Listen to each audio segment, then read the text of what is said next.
The fluorescent lights of the Denver County Courthouse hummed with an electrical buzz that seemed to burrow into Maria Rodriguez's skull. She sat on a hard wooden bench outside Courtroom 4B, her hands clasped so tightly her knuckles had turned white. Beside her, 3-year-old Emma stared at nothing, clutching a threadbare stuffed rabbit that had once been pink but was now a faded gray from months of constant holding. 6 months. It had been 6 months since Emma had spoken a single word.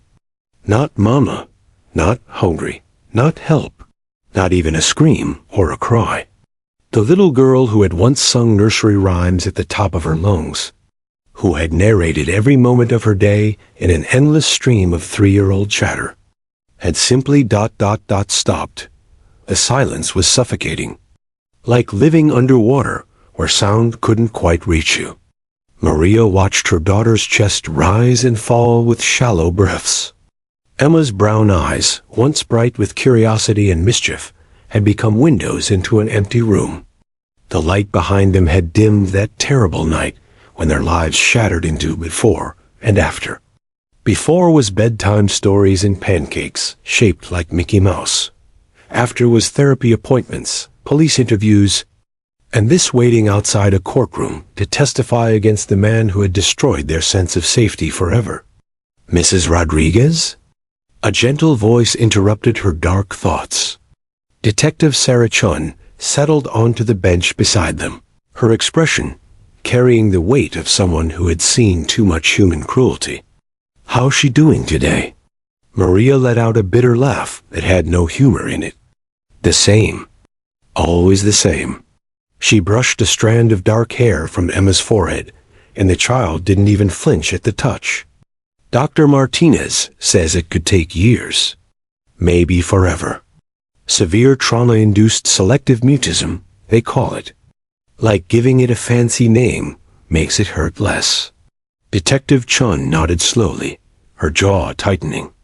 She'd been the first responder that night 6 months ago, arriving to find Maria bleeding from a head wound, their apartment ransacked, and little Emma hiding under her bed, eyes wide with terror but making no sound.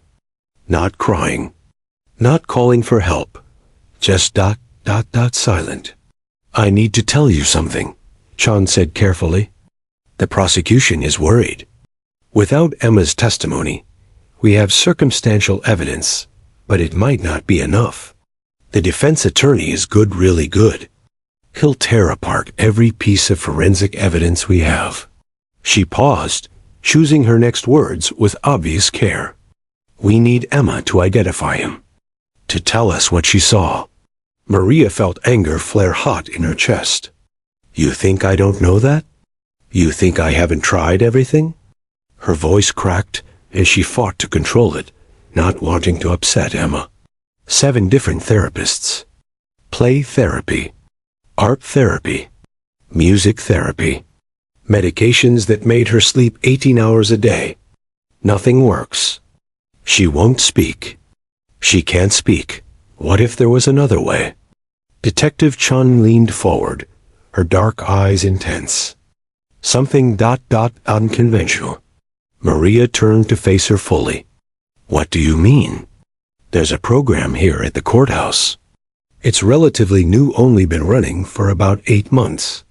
They have specially trained dogs, facility dogs, that work with traumatized witnesses, especially children." Chun pulled out her phone and showed Maria a photo of a magnificent German shepherd with intelligent eyes and a noble bearing. "This is Valor. He's trained to provide emotional support during testimony. I've seen him work with 2 other children who'd experienced trauma. It's remarkable, Maria. These dogs somehow reach through the fear in ways we humans can't." Maria stared at the photo, skepticism and desperate hope warring in her chest. "A dog? You want my daughter to testify with a dog?" "I want to give her a chance," Chun replied quietly. "Right now, she has none. The judge is considering dismissing her as a witness entirely because she's nonverbal. But if we can show there's a method that might help her communicate." She trailed off, letting the implication hang in the air. The courthouse clock tower chimed 10 o'clock. In 30 minutes, the trial would resume. Prosecutor Linda Martinez would call Emma Rodriguez to the stand, and Emma wouldn't be able to say a word. The defense would move to dismiss. Judge Holloway would have no choice but to agree. And Marcus Webb, the man who had climbed through their window, terrorized their home, and stolen Emma's voice along with their jewelry, would walk free on a technicality. Maria looked down at her daughter. Emma's thumb had found its way to her mouth, a habit she'd regressed to after the trauma. Her other hand gripped the rabbit's ear so tightly, Maria worried it would tear off. "What do we have to lose?" Maria whispered, more to herself than to Detective Chun. Chun stood up quickly. "Let me talk to the prosecutor. Officer Morrison Valor's handler is actually here today, working with another witness. If Judge Holloway will allow it." She was already walking away, phone pressed to her ear, her voice urgent as she explained the situation. Maria pulled Emma closer, breathing in the scent of her daughter's strawberry shampoo. "Baby girl," she whispered into Emma's hair, "maybe today something changes. Maybe today you find your voice again." Emma didn't respond. She never did. But somewhere deep in the courthouse, in a quiet office on the second floor, a German shepherd named Valor raised his head from his resting position, ears perked forward, as if sensing that he was about to be called for his most important assignment yet. In 30 minutes, everything would change. In 30 minutes, 2 words would alter the course of justice, healing, and one little girl's future. But first, there would be arguments, objections, legal precedents debated, and protocols questioned. The wheels of justice turned slowly, grinding through procedure and policy while a traumatized child sat in silence, waiting for someone or something to help her find the courage to speak again. The courtroom doors loomed ahead, solid oak barriers between Emma and the man who haunted her nightmares. Behind those doors, a battle was about to begin. Not just for a conviction, but for a little girl's voice. For her future. For proof that even when darkness steals your words, hope can still find a way through. Detective Chun returned, slightly breathless, a cautious smile on her face. "Judge Holloway wants to meet Valor before she makes a decision." "It's a start, Maria. It's a real start." Maria nodded, unable to speak past the lump in her throat. Emma remained silent beside her, unaware that her salvation was padding down a courthouse hallway at that very moment, his tags jingling softly, his trained nose already picking up the scent of fear and trauma that needed healing. The girl who stopped speaking was about to meet the dog who would help her find her voice again. Judge Patricia Holloway's chambers smelled of old leather and strong coffee. The 72-year-old jurist had presided over criminal cases for 23 years, and she'd thought she'd seen every possible courtroom scenario. Apparently, she'd been wrong. Absolutely not. Defense attorney Robert Hawkins slammed his palm on the judge's mahogany desk, his face flushed red. "Your Honor, this is a circus. A therapy dog in my courtroom? What's next, emotional support peacocks? Comfort llamas?" His voice dripped with sarcasm, and behind him, his junior associate nodded vigorously in agreement.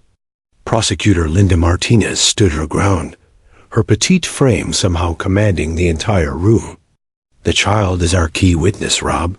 Without her testimony, we have fingerprints that were accidentally left behind, circumstantial evidence, and a suspect with a prior record who claims he was nowhere near the Rodriguez apartment. Emma Rodriguez saw everything.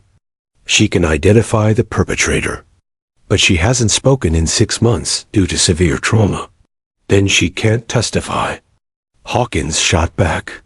"You can't put a nonverbal child on the stand and expect—" "She's not nonverbal," interrupted Dr. Rachel Kim, the court-appointed child psychologist who sat in the corner of the room, her credentials folder open on her lap. She has selective mutism triggered by trauma. It's a psychological condition, not a physical inability to speak.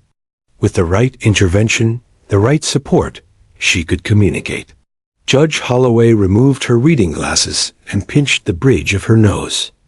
Outside her window, downtown Denver bustled with Monday morning traffic, oblivious to the legal battle being waged in her chambers. Dr. Kim, I've read your file on Emma Rodriguez. 7 therapists have tried to help this child. What makes you think a dog will succeed where trained professionals have failed? Before Dr. Kim could answer, there was a knock at the door. Detective Sarah Chun poked her head in. Your Honor? Officer Morrison is here with Valor. You wanted to meet them? Judge Holloway glanced at her watch. The trial was supposed to resume in 18 minutes. Send them in. The door opened wider, and Officer Jake Morrison entered. He was a broad-shouldered man in his mid-40s, with graying hair and the weathered face of someone who'd spent 20 years in law enforcement. But it wasn't Morrison who captured everyone's attention. Beside him, moving with fluid grace and dignified composure, walked Valor. The German Shepherd was magnificent. His coat was a rich mix of black and tan, impeccably groomed. His dark eyes held an intelligence that seemed almost human, scanning each face in the room with calm assessment. He wore a blue vest with Courthouse Facility Dog emblazoned on the sides in white letters. His ears stood at attention, alert but not alarmed. Even Hawkins fell silent as Valor entered the room. Your Honor, Morrison began, his voice steady and professional. This is Valor. He's a 3-year-old German Shepherd, trained specifically as a courthouse facility dog through the Courthouse Dogs Foundation. He's worked with 17 witnesses over the past 8 months, 12 children and 5 adults, all trauma survivors. Judge Holloway leaned back in her chair, studying the dog with open curiosity. And what exactly does he do, Officer Morrison? He provides what we call non-judgmental support, Your Honor. Trauma victims, especially children, often shut down in stressful environments. Courtrooms are inherently intimidating, formal, filled with strangers, with the added stress of facing their attacker. Morrison's hand rested gently on Valor's head, and the dog leaned slightly into the touch. Valor creates what psychologists call a safe anchor. His presence reduces cortisol levels, the stress hormone, and increases oxytocin, which promotes feelings of safety and bonding. That's touching, Hawkins interjected, his tone suggesting it was anything but.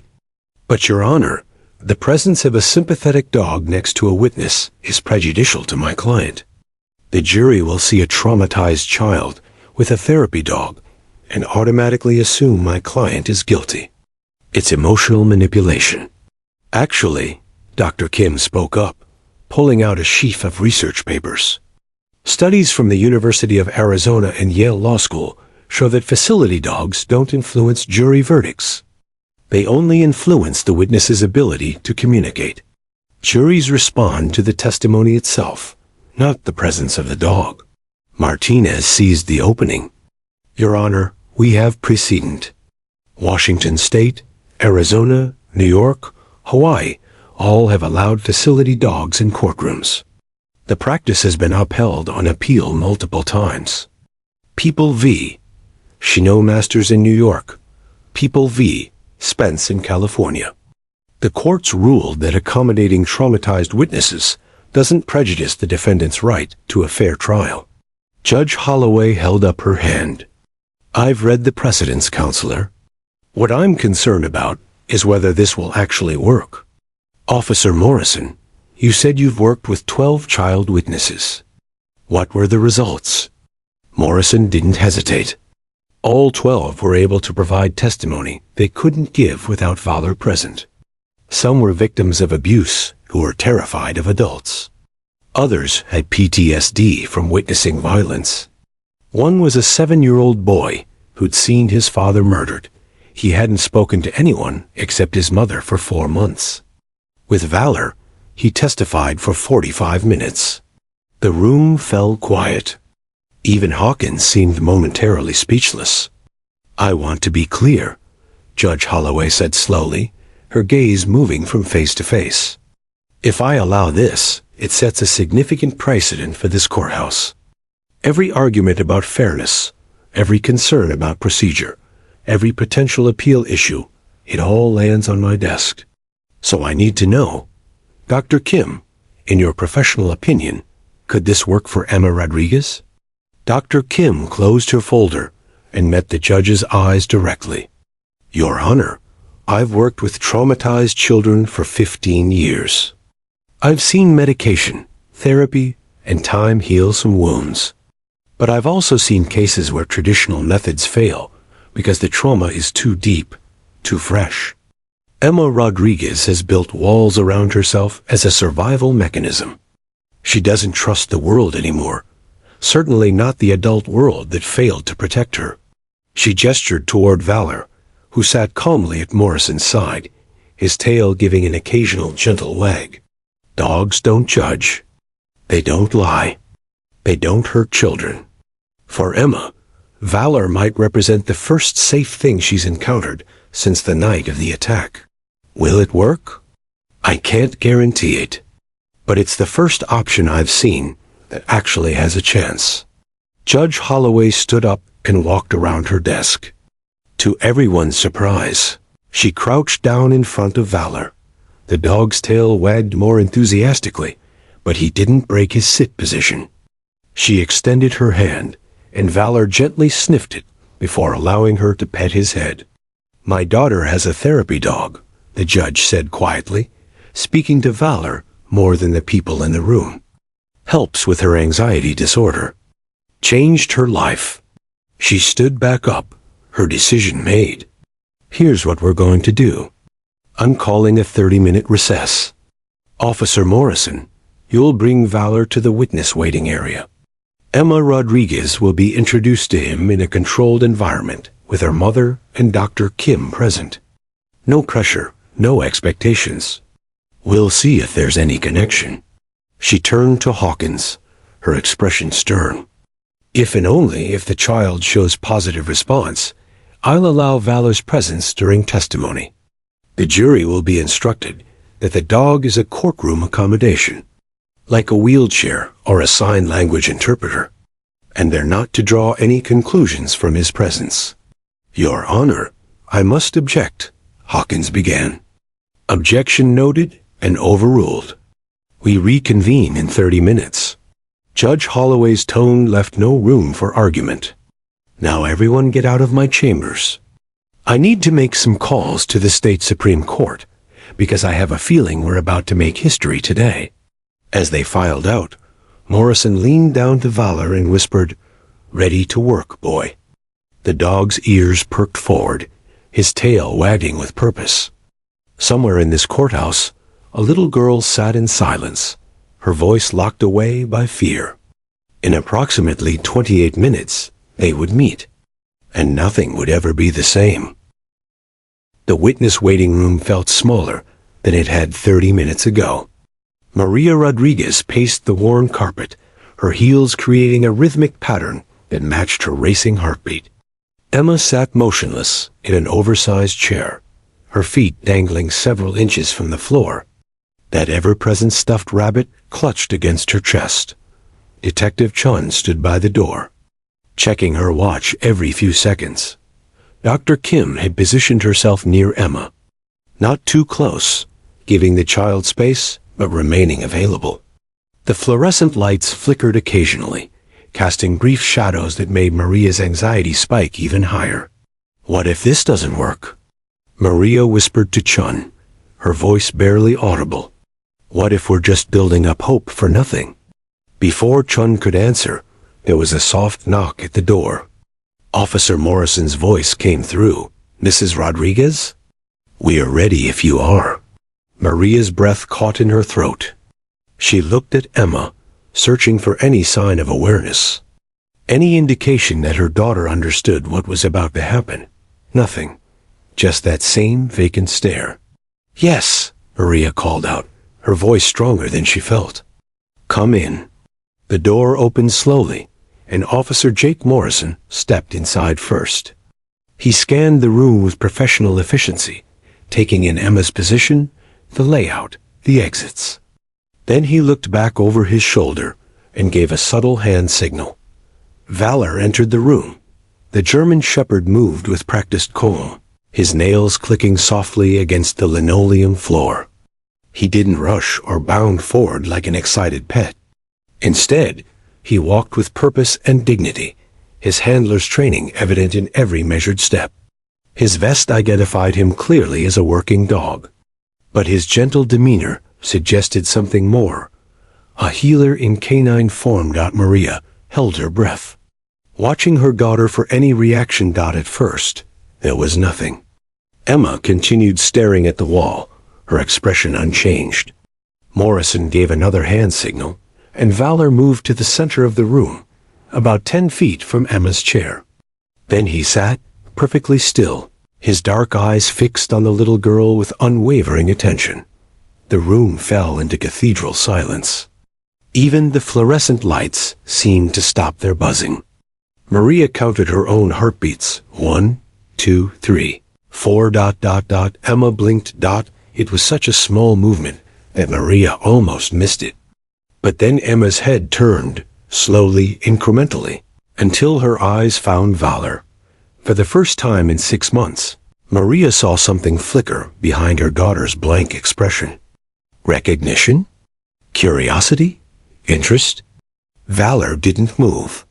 He remained perfectly still, like a statue carved from living tissue, but his tail gave one gentle thump against the floor. The sound seemed to echo in the small room. Emma's grip on the stuffed rabbit loosened slightly. "That's good," Dr. Kim whispered, so quietly Maria barely heard her. "Don't anyone move. Let her process." 30 seconds passed, then a minute. Emma stared at Valor, and Valor stared back with infinite patience. Maria realized she was crying, tears streaming silently down her face, but she didn't dare wipe them away. Any movement might break whatever fragile connection was forming. Then Emma's feet began to swing. Back and forth, a nervous habit she'd had before the trauma. Before the silence. Maria's hand flew to her mouth to stifle a sob of hope. Emma's fingers released the rabbit's ear. The stuffed animal slipped from her lap and fell to the floor with a soft thud that seemed to reverberate through the entire courthouse. The toy landed between Emma and Valor, a fallen bridge in the space that separated them. Emma looked down at her empty hands, then at the rabbit, then at Valor. The dog's ears perked forward slightly, an invitation without pressure. And Emma moved.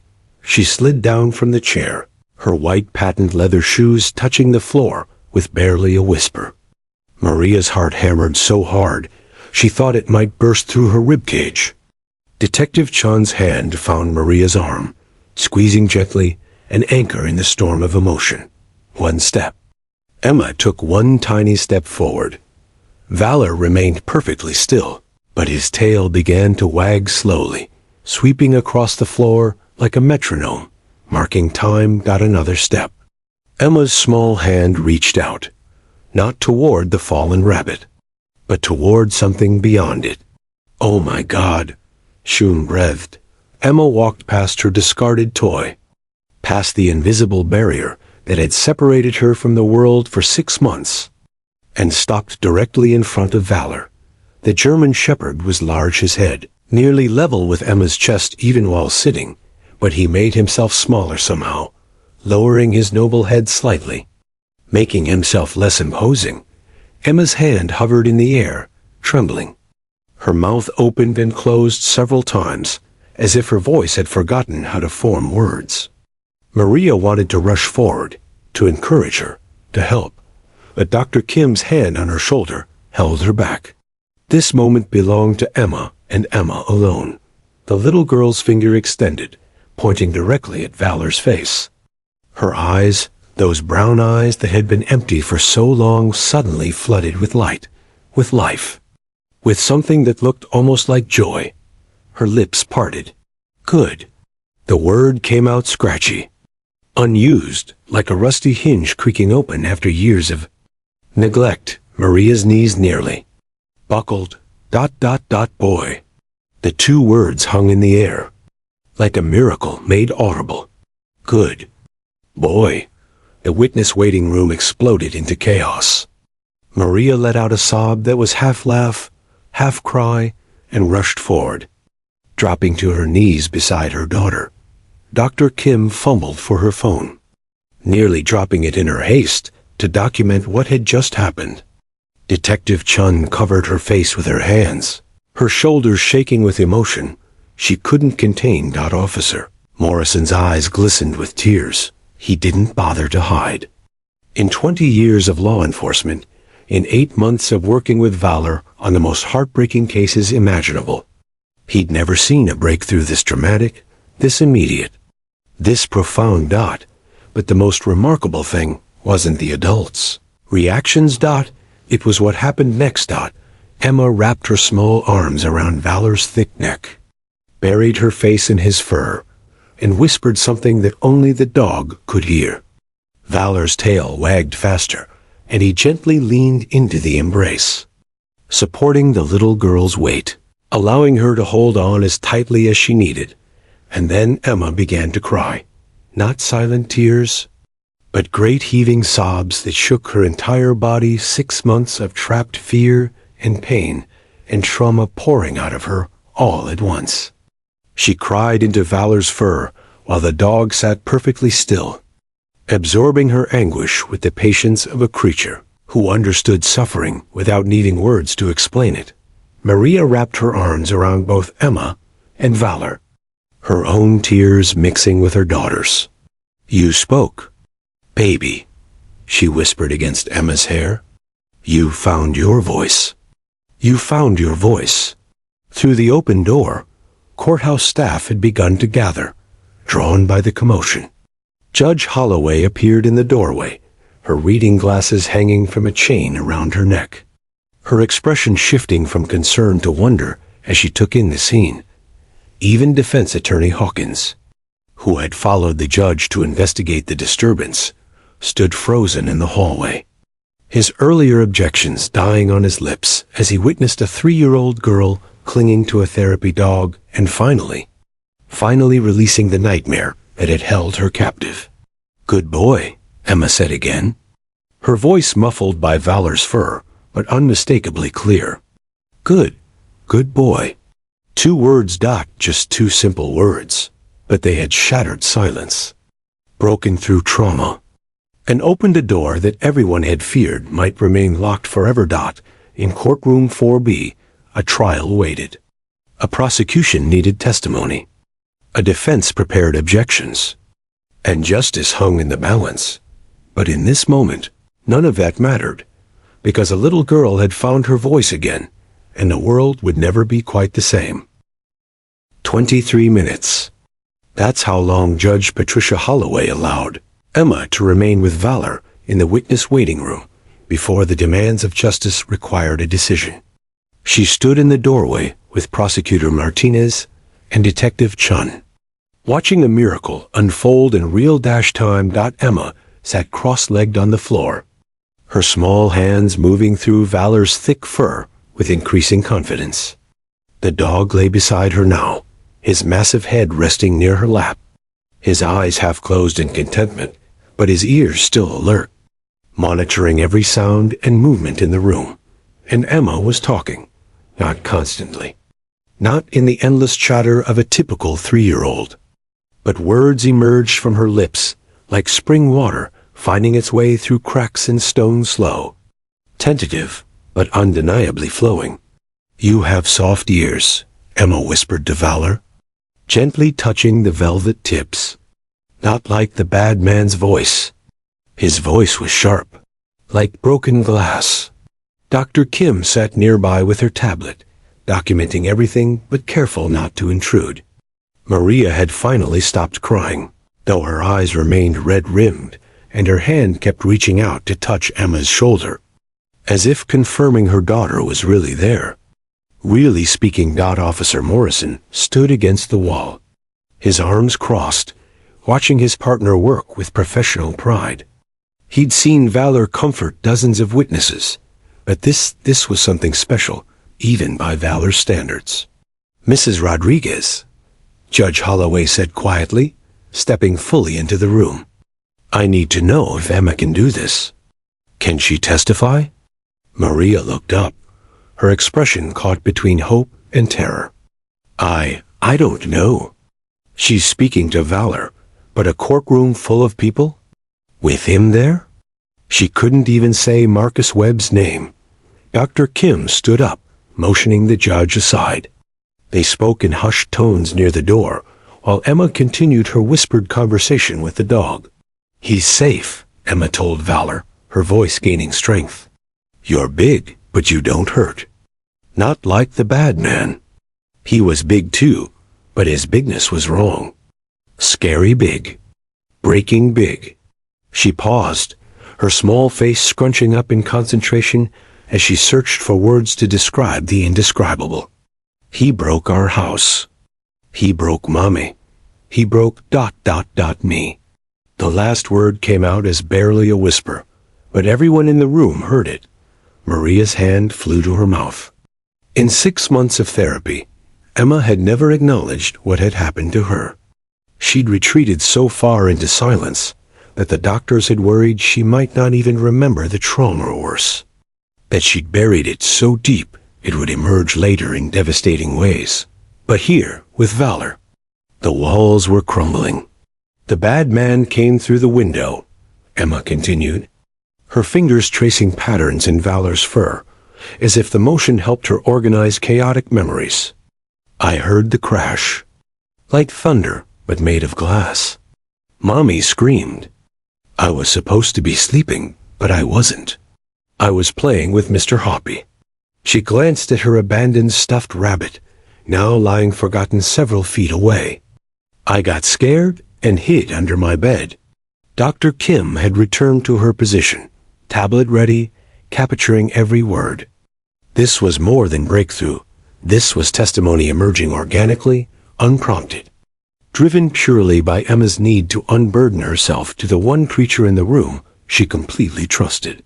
"I saw his boots," Emma said, her voice dropping again. "Black boots with red laces. They walked past my room. Then they came back. He was looking for things to take. Mommy's jewelry box was in my room because she was showing me her pretty necklace before bed. The one Daddy gave her before he went to heaven." Maria's breath hitched. Emma hadn't mentioned her father, who died in a car accident when she was 2 since the night of the attack. "The bad man opened my door. I tried to be so quiet. So quiet. But I could see him from under the bed. He had pictures on his hands, like a drawing, but under his skin." Emma's small hand moved to Valor's paw, holding it gently. A snake. A black snake that wrapped around his hand like it was squeezing. It was on his right hand, the one he used to grab Mommy's jewelry box. Detective Chun's eyes went wide. She pulled out her phone and quickly typed a message. That detail, the specific hand with the tattoo, had never been in any report. It was new information, and it was accurate. Webb's snake tattoo was indeed on his right hand. Judge Holloway exchanged glances with Prosecutor Martinez. This was it. This was the testimony they needed. But could they get it in a courtroom?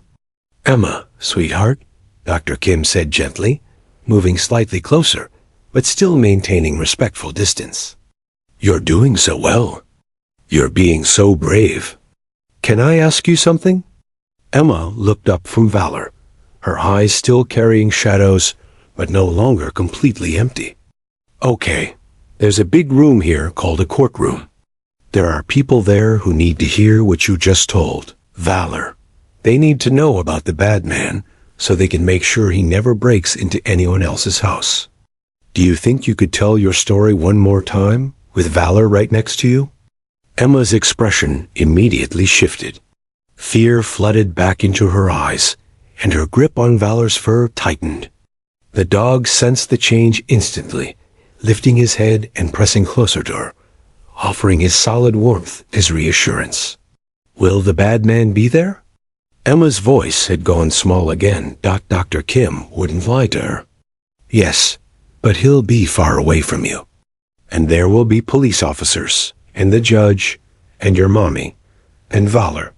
Valor will be right next to you the whole time. You can hold on to him, pet him, talk to him. Whatever you need. Emma buried her face in Valor's neck. For a long moment, no one spoke. The courthouse clock tower chimed 11:30. The jury would be getting restless.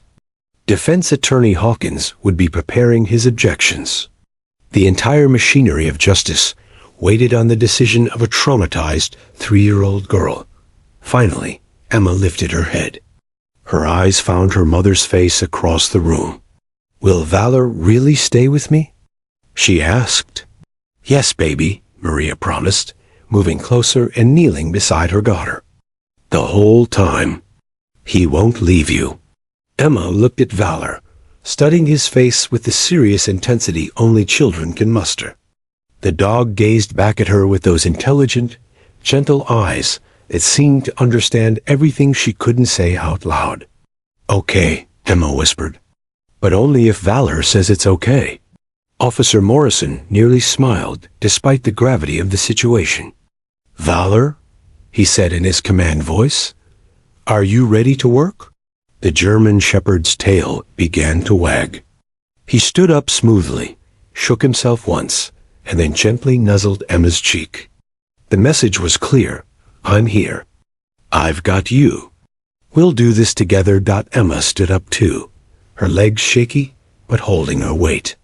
She reached down and picked up her stuffed rabbit, tucking it under one arm. With her other hand, she reached for Valor's vest, gripping the handle that had been specifically designed for witnesses to hold. I can do this, she said. And Maria couldn't tell if Emma was reassuring herself, her mother, or the dog. Maybe all three. Judge Holloway stepped forward, her stern courtroom demeanor softened by the profound moment she was witnessing. Emma, you are one of the bravest people I've ever met. And I've met a lot of brave people. Are you ready to come into my courtroom? Emma nodded, her grip on Valor's vest tightening. Will you be there too? I'll be right there, sitting up high so I can see everything and make sure everyone follows the rules. My job is to keep you safe while you talk. Do you understand? Another nod. Then let's go make sure the bad man who broke into your house never gets to break into anyone else's house ever again. The procession that left the witness waiting room was unlike anything the Denver County Courthouse had seen in its 73-year history. Emma walked in the center, one hand gripping Valor's vest, the other clutching her rabbit. Officer Morrison walked on Valor's other side, his presence protective.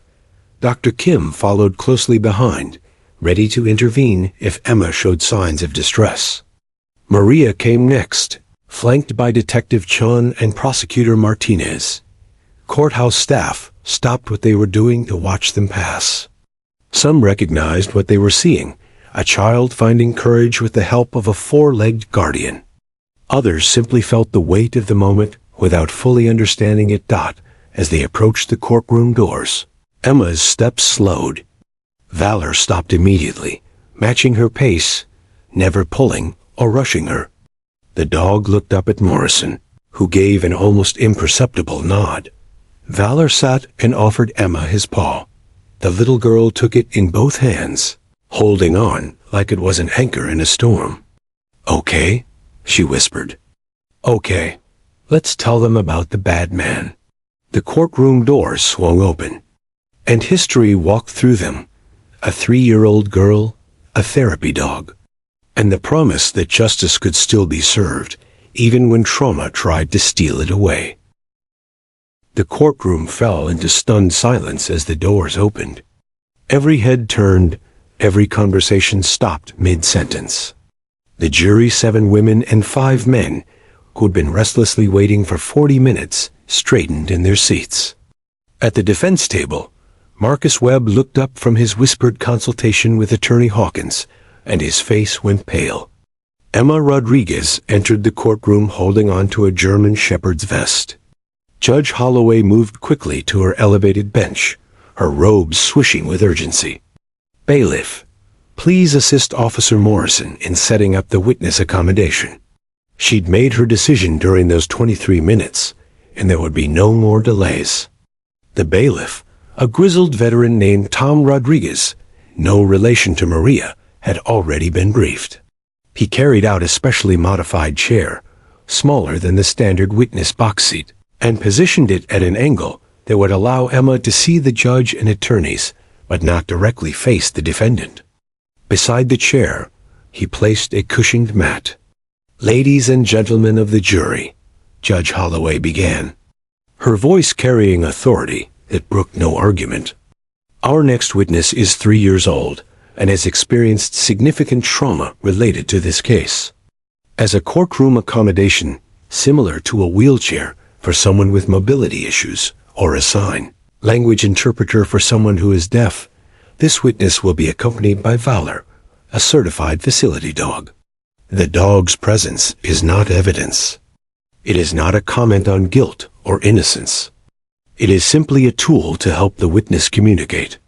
You are instructed not to draw any conclusions from the dog's presence. Is that clear?" The jury nodded collectively, though several members couldn't hide their surprise or their sympathy as they watched the tiny girl clutching the dog's vest. "Mr. Hawkins," the judge continued, "you've lodged your objection, and it's on the record. Unless you have new legal grounds, we're proceeding." Hawkins stood, his jaw tight.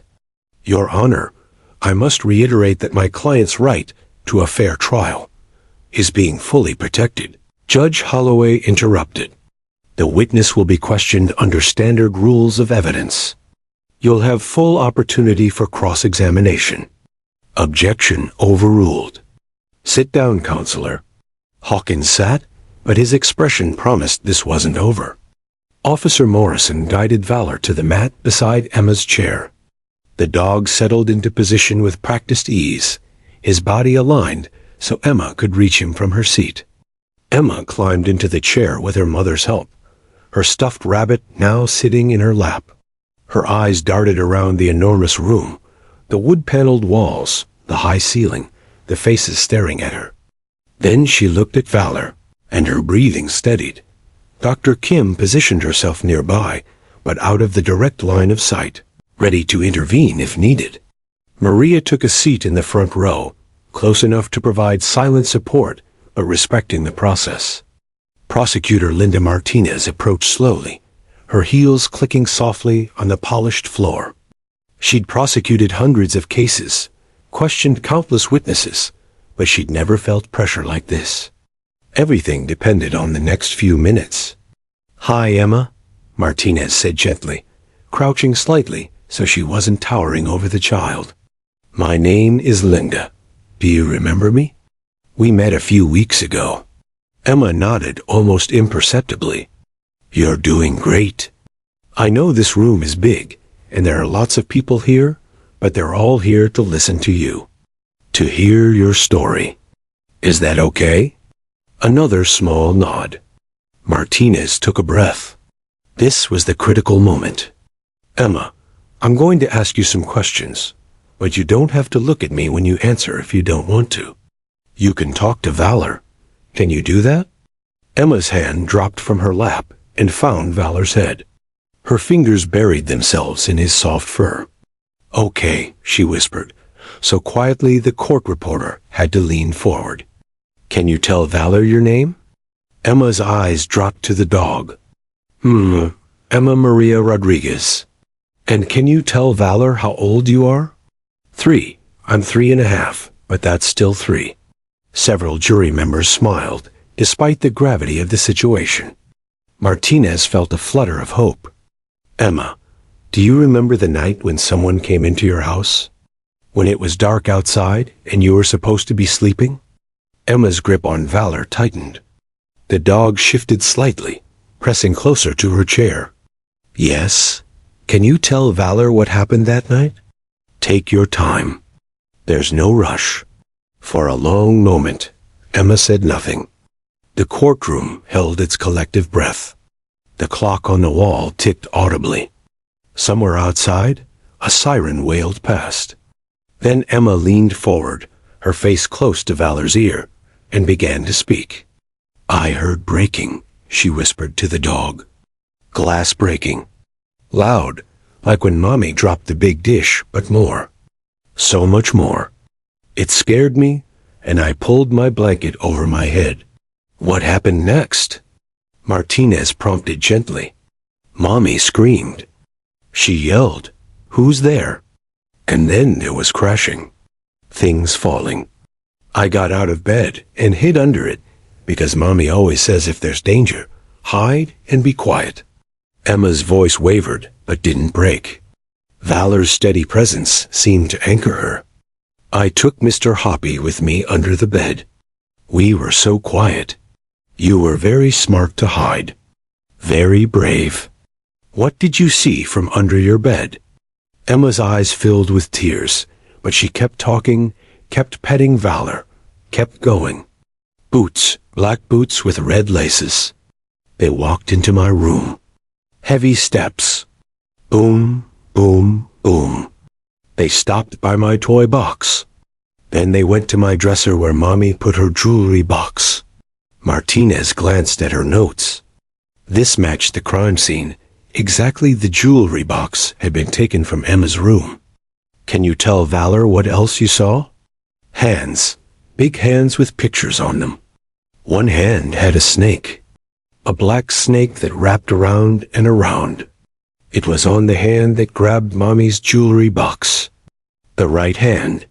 At the defense table, Marcus Webb's face had gone from pale to ashen. His right hand, the one with the distinctive snake tattoo, twitched involuntarily. Hawkins noticed and quickly placed a restraining hand on his client's arm. Did you see anything else? Martinez asked. Emma nodded, her tears now falling freely onto Valor's fur. I saw his face. When he turned to leave, the hallway light was on, and I saw his face from under the bed. The courtroom seemed to stop breathing.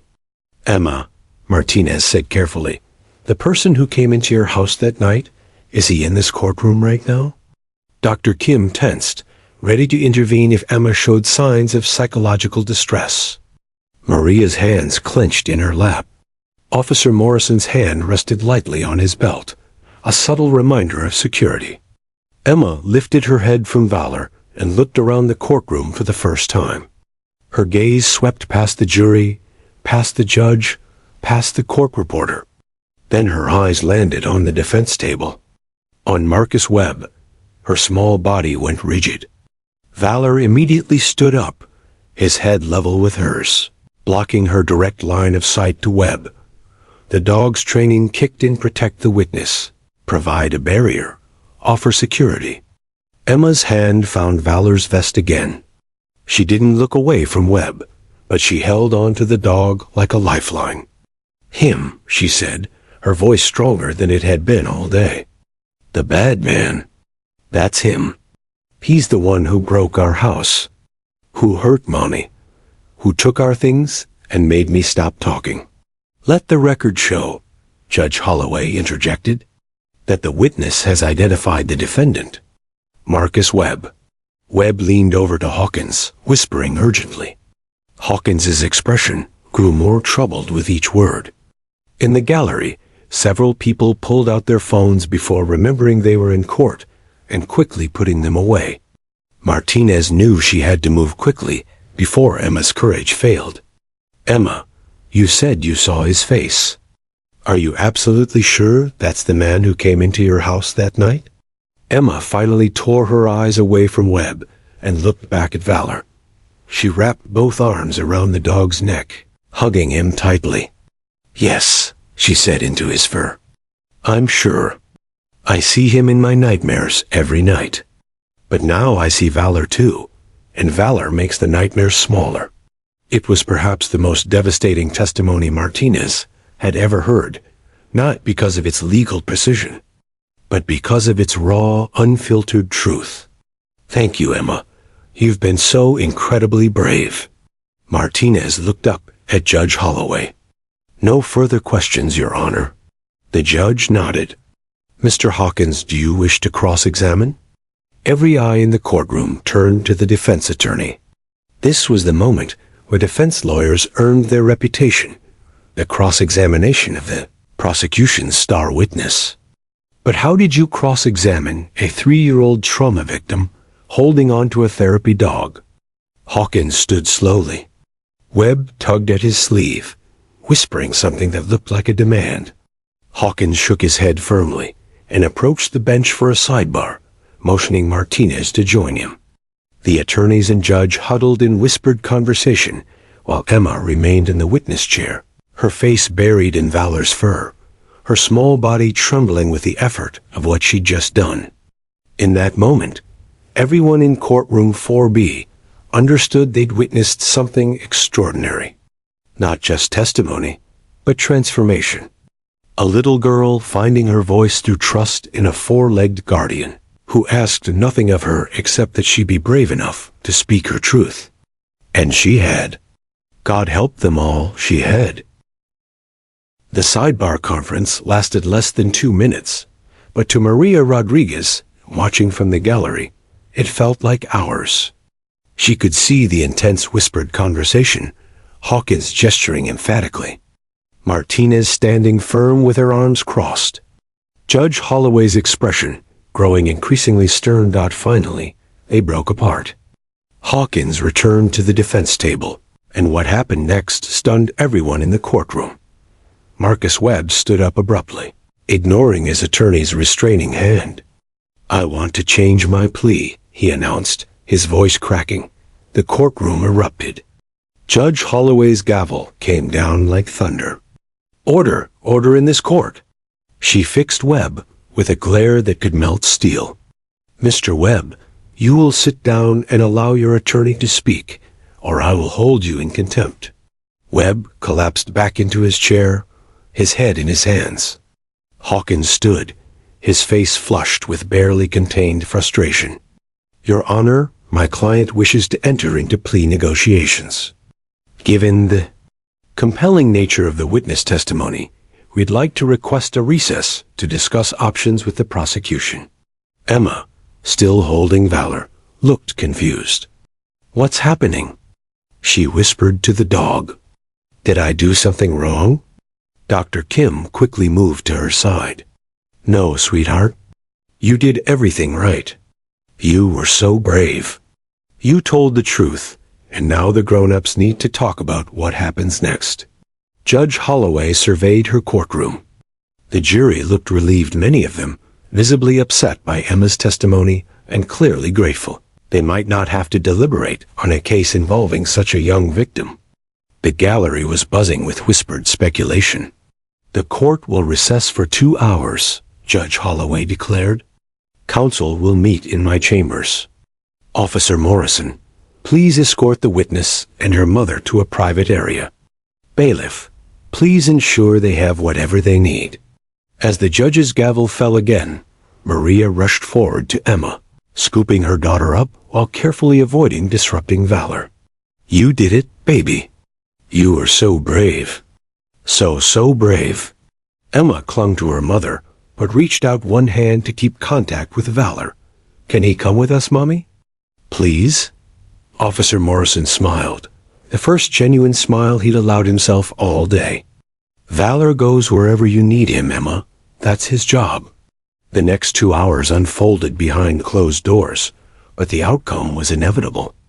Marcus Webb, faced with Emma's unshakable identification and the corroborating forensic evidence, pleaded guilty to all charges: armed home invasion, first-degree assault, robbery, and burglary. In exchange for the plea, he received 23 years in prison, without possibility of parole for 15 years.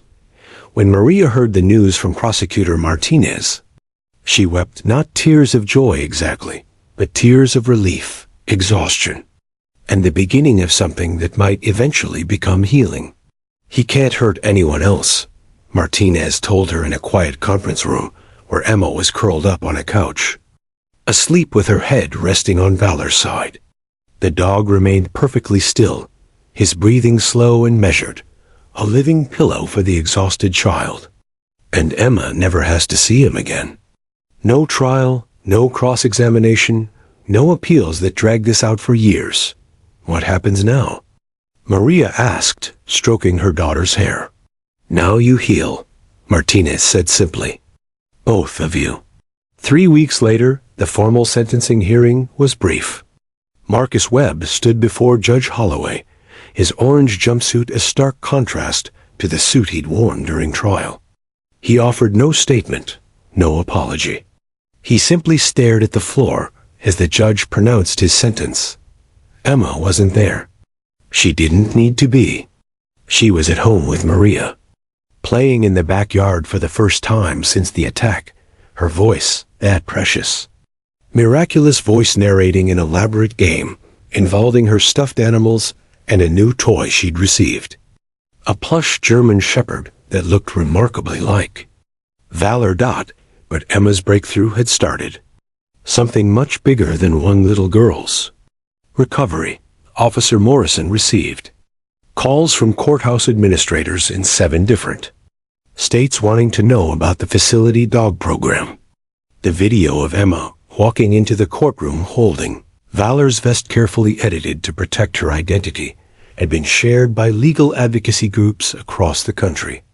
It became a catalyst for change. Dr. Rachel Kim was invited to present Emma's case study at the American Psychological Association's annual conference. She titled her presentation, Breakthrough Through Trust: How Facility Dogs Unlock Traumatized Voices. The room was standing room only, filled with psychologists, attorneys, judges, and victim advocates, all hungry for solutions to help trauma survivors navigate the justice system. Maria found herself thrust into an unexpected role as an advocate. At first, she resisted. She just wanted privacy, normalcy, a chance to rebuild their lives. But then she started receiving letters. Dozens of them. Then hundreds. Parents of traumatized children who wouldn't speak. Assault survivors who couldn't face their attackers. Veterans with PTSD who couldn't testify about war crimes they'd witnessed. All of them asking the same question. How? How did your daughter find her voice? One letter in particular changed Maria's mind. It came from a woman named Jennifer in Ohio, whose 6-year-old son had witnessed a murder but hadn't spoken in 8 months. I'm losing him, Jennifer wrote. He's disappearing into silence, and I don't know how to reach him. Your Emma gives me hope. Please tell me there's hope. Maria called Detective Sarah Chan, then Prosecutor Martinez, then Dr. Kim. We need to do something, she told them. Emma's story can't just be about Emma. It has to be about all of them, all the children who've lost their voices. 2 months after the sentencing, they held a press conference at the Denver County Courthouse. Emma wasn't present. Maria fiercely protected her daughter's privacy, but Valor was.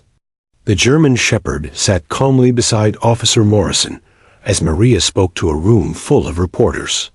My daughter couldn't speak for 6 months, Maria began, her voice steady despite her nerves. Trauma stole her voice. But a trained facility dog named Valor helped her find it again. Not just for one day, not just for testimony, but really find it. She's in speech therapy now. She's seeing a trauma counselor. She still has nightmares. But she's talking, she's laughing, she's healing. She paused, looking directly into the cameras. There are thousands of children like Emma, victims of abuse, witnesses to violence, survivors of unimaginable trauma who need to testify but can't. The justice system isn't designed for them. It's intimidating, formal, frightening. But it doesn't have to be. Maria outlined the proposal they'd been developing. Legislation requiring all Colorado courthouses to have access to certified facility dogs. Funding for training programs. and protocols for using facility dogs with traumatized witnesses. They called it Emma's Law, though Maria insisted her daughter's real name not be used publicly. The response was overwhelming. Within a week, 3 state legislators had signed on as sponsors. Within a month, similar bills were being drafted in Arizona, Washington, and New York. The movement had begun, but there was pushback too. Defense attorneys' associations raised concerns about prejudicial impact. Budget hawks questioned the cost of training and maintaining facility dogs. Some prosecutors worried about setting precedents that could complicate trials. Linda Martinez addressed these concerns at a legal symposium in Boulder. "Let me be clear," she told an audience of skeptical attorneys. "Facility dogs don't guarantee convictions. They don't influence jury verdicts. What they do is give traumatized witnesses the ability to communicate. That's not prejudicial. That's access to justice. Without valor, Emma Rodriguez couldn't testify. Period. The defendant would have walked free, not because he was innocent, but because his victim couldn't speak. Is that justice?" The room fell silent. "These dogs level the playing field," Martinez continued. "They give the vulnerable a chance to be heard. Isn't that what our justice system is supposed to do?" Meanwhile, back in her modest Denver home, Emma Rodriguez was working on a school project. Her kindergarten teacher had asked the class to draw pictures of their heroes. Most kids drew firefighters, police officers, or superheroes in capes. Emma drew a German shepherd with a blue vest. "That's valor," she told her teacher proudly. "He helped me be brave when I was really scared. He's my best friend, and he helps other kids be brave too." The teacher, who knew nothing of Emma's history, smiled and pinned the drawing to the bulletin board. She didn't know she was looking at the portrait of a revolution, four-legged guardian who'd helped change the justice system one testimony at a time. Officer Morrison brought Valor to visit Emma once a month. These weren't official therapy sessions, just visits between friends. Emma would spend hours telling Valor about school, about her new friends, about the nightmares that were finally starting to fade, and Valor would sit patiently, his dark eyes attentive, his presence steady and calm, reminding Emma that she'd found her voice and it was hers to keep. The bad man was in prison. The little girl was healing, and across America, other facility dogs were being trained, preparing to help other traumatized witnesses find their voices. Emma's 2 words, "Good boy," had sparked a movement that would echo through courtrooms for generations. Justice? It turned out, sometimes needed 4 paws and an understanding heart. 6 months after Marcus Webb's sentencing, Maria Rodriguez stood in the Colorado State Capitol building, her hands trembling as she gripped a folder of prepared remarks.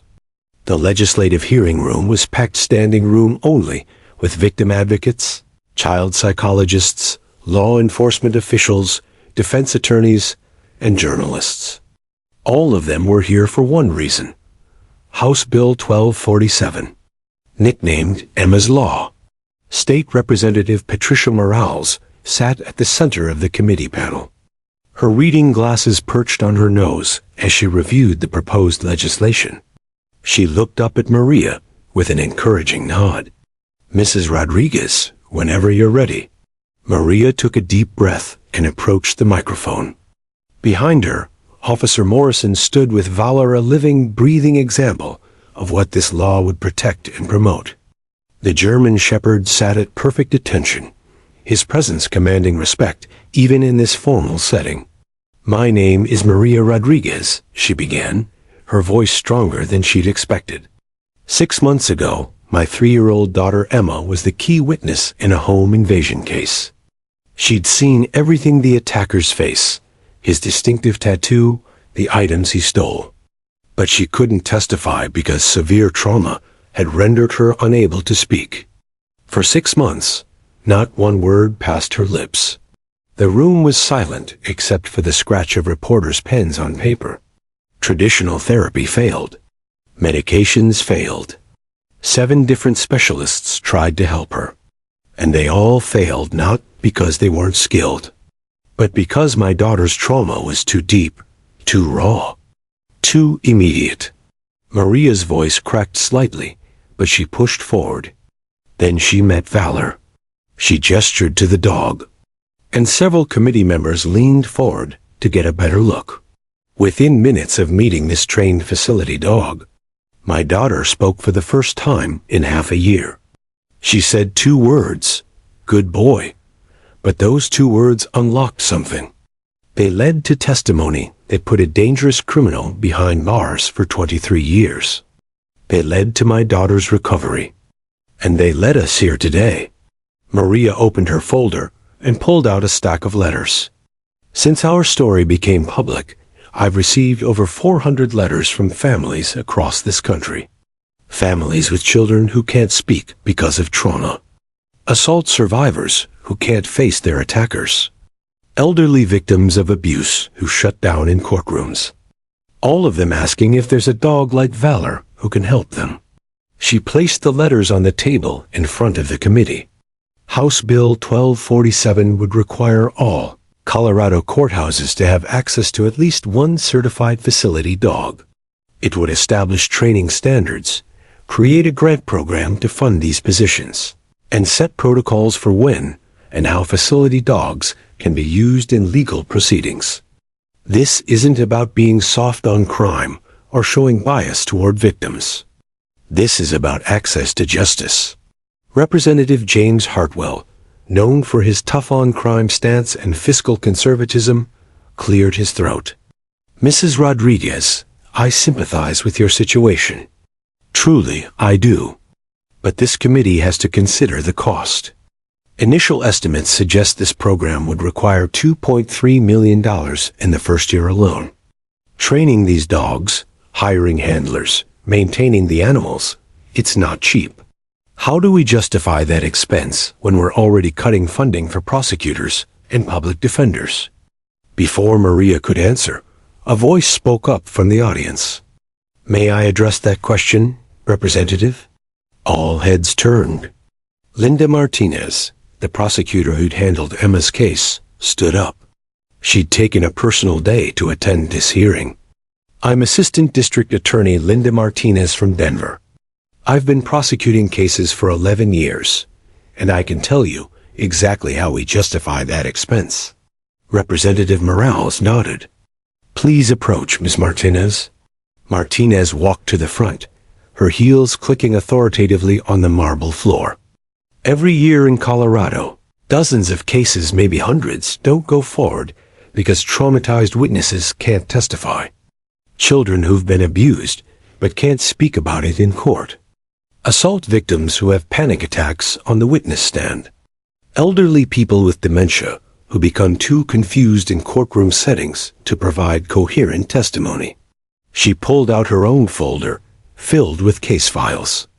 I brought examples.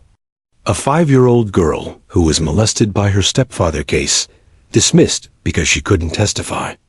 An 8-year-old boy who witnessed his mother's murder. Killer walked free because the boy was too traumatized to speak in court. A 78-year-old woman who was beaten and robbed in her home. Case pled down to a misdemeanor because she couldn't handle cross-examination. Martinez's voice rose with passion. Representative Hartwell, you want to know how we justify $2.3 million? I'll tell you. Each of those criminals who walked free, they re-offended. The molester abused 2 more children before he was finally caught and convicted in another state, a state that had facility dogs in their courthouse. The murderer killed again 6 months later. The man who beat the elderly woman? He's now in prison for murdering another senior citizen during a robbery. The committee members shifted uncomfortably in their seats. If we'd had facility dogs available when we needed them, those subsequent crimes might never have happened. How much did those crimes cost in police investigations, hospital bills, trauma services, and incarceration? How do you calculate the cost of a child who spends their whole life never getting justice? Of families destroyed because witnesses couldn't face their attackers? Representative Hartwell was quiet for a long moment. Then he leaned into his microphone. Point taken, Ms. Martinez. The hearing continued for another 3 hours. Dr. Rachel Kim testified about the psychological mechanisms that make facility dogs effective. Officer Morrison explained the rigorous training process. Not every dog could do this work, and handlers underwent extensive certification. A defense attorney from the Colorado Criminal Defense Bar testified that, while his organization had initial concerns, research from states with established programs showed no statistical increase in conviction rates when facility dogs were present. The dogs don't sway juries toward guilty verdicts, the attorney explained. They simply allow witnesses to communicate. That's an accommodation, not a bias. Then came the opposition testimony. A representative from a taxpayer advocacy group argued the program was too expensive. A few defense attorneys worried about setting precedents. One particularly vocal critic suggested the whole thing was emotional. Manipulation dressed up as legal reform. But then something unexpected happened. Woman in her 60s approached the microphone during the public comment period. She wore a simple blue dress and clutched her purse with white-knuckled hands. My name is Dorothy Chun. 20 years ago, I was assaulted in a parking garage. I identified my attacker to the police, but when it came time to testify, I couldn't. I had a panic attack on the witness stand. I couldn't breathe, couldn't speak. The case was dismissed. Her voice shook, but she continued. My attacker went on to assault 3 more women before he was finally convicted. I've lived with that guilt every day for 20 years. If there had been anything that could have helped me testify, those 3 women might never have been hurt. I don't know if a dog would have made the difference for me, but I know this. We have to try. We have to give witnesses every possible tool to speak their truth. She sat down to absolute silence. Then, slowly, people in the audience began to applaud. It started with a few people, then spread through the room like wildfire. Even some of the committee members looked moved. Representative Morales called for a vote. The bill passed out of committee 9-2, with even Representative Hartwell voting yes. As they left the Capitol building, Maria turned to Officer Morrison and Valor. We did it. We actually did it. This is just the committee, Morrison cautioned. It still has to pass the full House, then the Senate, and the governor has to sign it. It'll pass, Linda Martinez said with certainty. Did you see their faces? They got it. They finally understood what's at stake. She was right. 6 weeks later, House Bill 1247 passed the Colorado House 52-13. 3 weeks after that, the Senate approved it 28-7.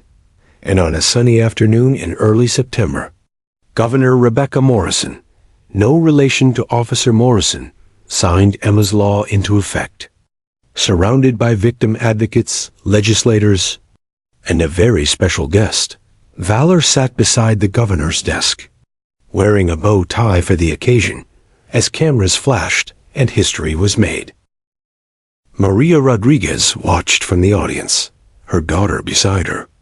Emma was 5 now, thriving in kindergarten, speaking in full sentences and making friends easily. The nightmares had faded to occasional bad dreams. The silence was a memory. Mommy, Emma whispered, did we really help make a law? We did, baby. You did. Your bravery helped change things for lots of other kids. Emma beamed with pride. Then she leaned over and whispered to her mother, Can we go visit Valor after this? I want to tell him about my gold star I got in school. Maria smiled through tears. Absolutely. I think he'd love to hear about it. As the signing ceremony concluded and the crowd erupted in applause, Maria knew this was just the beginning. Other states were watching Colorado. Bills were being drafted in legislatures from Washington to Florida. The movement that had started with 2 words, "good boy," was spreading across the nation. And somewhere in America, at that very moment, a traumatized child who couldn't speak was about to meet a specially trained dog who would help them find their voice. Justice was learning to walk on 4 paws, and it was beautiful, too. Years after Emma Rodriguez spoke those 2 life-changing words, the landscape of American justice had fundamentally transformed. On a crisp October morning in 2027, Emma, now 5 years old and bubbling with personality, burst through the front door of her home, her backpack bouncing against her shoulders. "Mommy, Mommy, guess what happened at school today?" She didn't wait for an answer. "Mrs. Patterson said I could do show and tell next week, and I want to bring Valor. Can we? Please, please, please?" Maria laughed, catching her daughter mid-spin. The transformation was miraculous. This chattering, energetic child bore little resemblance to the silent, traumatized 3-year-old who'd hidden inside herself 2 years ago.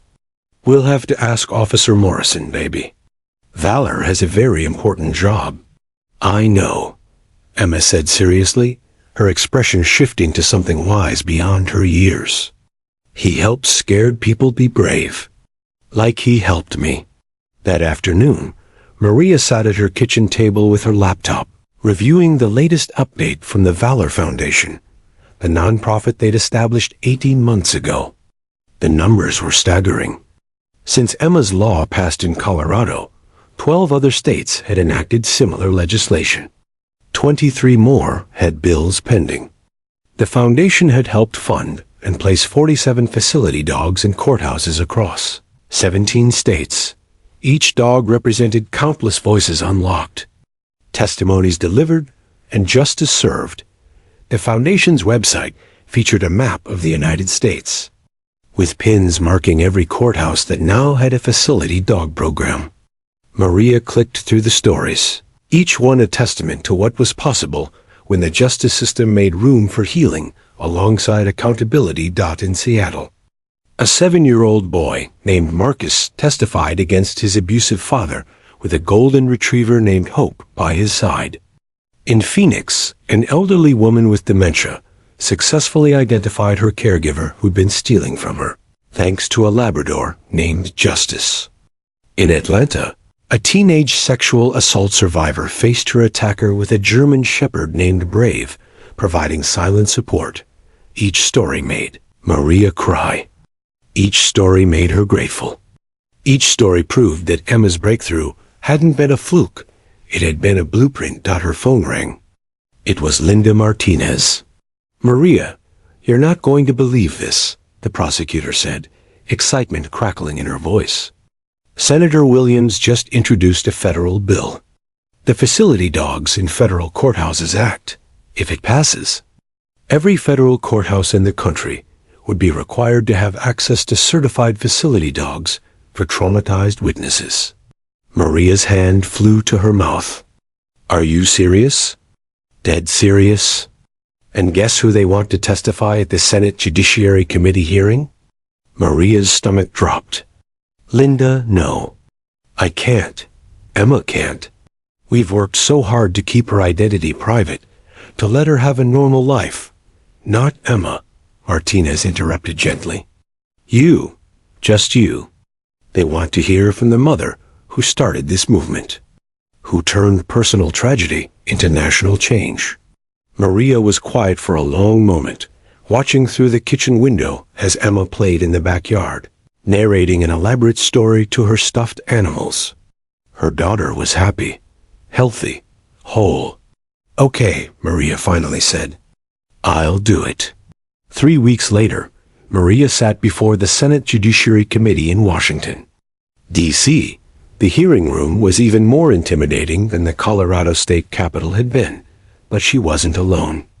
Officer Morrison sat behind her, and Valor, now a celebrity in law enforcement circles, rested calmly at his feet. "Mrs. Rodriguez," Senator Williams began, thank you for being here today. Your daughter's story has inspired millions. Can you tell us what impact the facility dog program has had, not just on your family, but on the broader justice system? Maria straightened her shoulders. Senator, 2 years ago, my daughter couldn't speak. A violent criminal was going to walk free because his 3-year-old victim was too traumatized to testify. The justice system had no answer for that. It was designed for articulate adults, not for broken children. She pulled out a folder much thicker than the one she'd brought to the Colorado hearing. Since Emma's law passed, Colorado has seen a 47% increase in successful prosecutions of crimes involving child witnesses. Not because we're convicting innocent people, but because guilty people can finally be held accountable when their victims find their voice. She shared statistic after statistic, story after story. The senators listened with rapt attention. But here's what the numbers don't show, Maria continued, her voice softening. They don't show the 5-year-old boy who started sleeping through the night after testifying with the facility dog by his side. They don't show the teenage girl who decided life was worth living because a dog helped her speak her truth. They don't show my daughter, who went from silent and traumatized to a kindergartner who talks. So much her teacher sometimes has to remind her to raise her hand. A few senators smiled at that.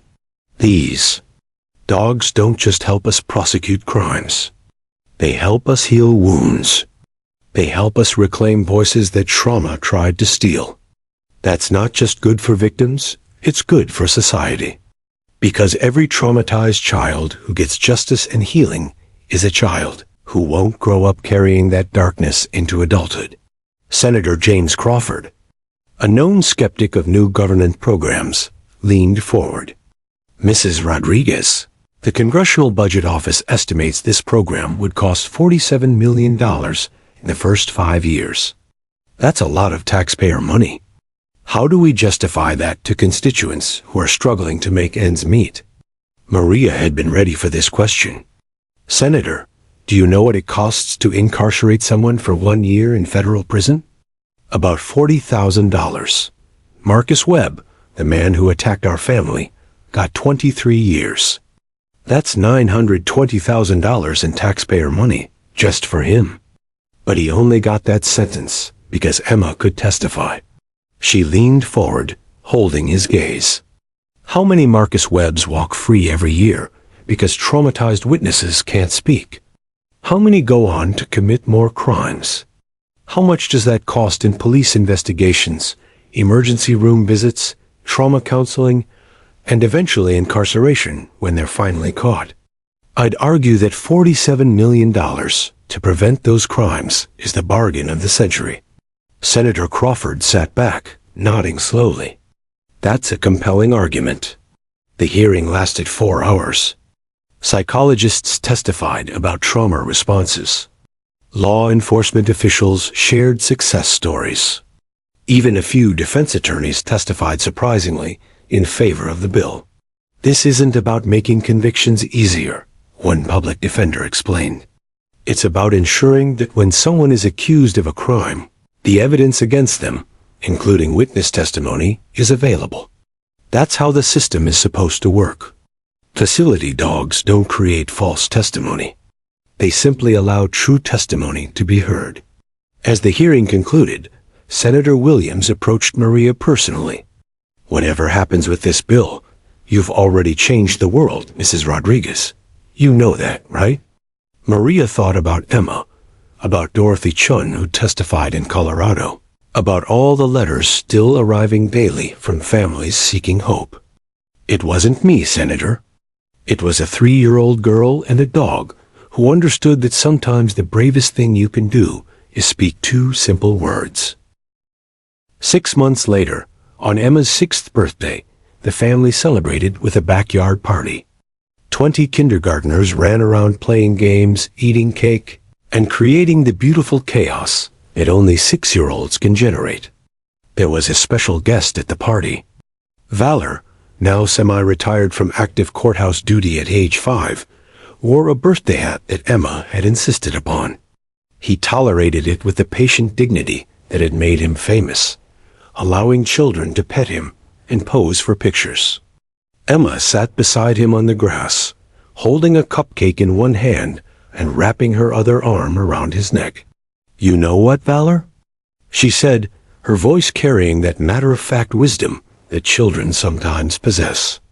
"Mrs. Patterson says I'm brave because I helped make a law. But I think you're the brave one. You help scared people every day. You're a hero." Valor's tail thumped against the ground. Emma giggled and gave him a piece of her cupcake, which Maria pretended not to see. Officer Morrison approached, sitting down on the grass beside them. "Emma, I have something to tell you. Remember how you wanted to do show and tell about Valor?" Emma's eyes went wide. "Yes, can we? Can we really?" "We can, but also, the Valor Foundation just placed our 50th facility dog this week.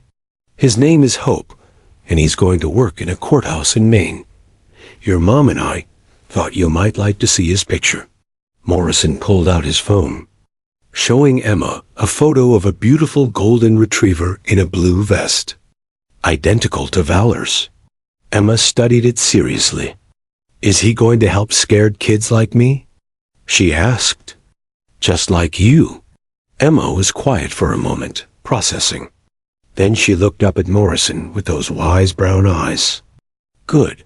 Everyone should have a dog like Valor when they're scared. Everyone should get to be brave."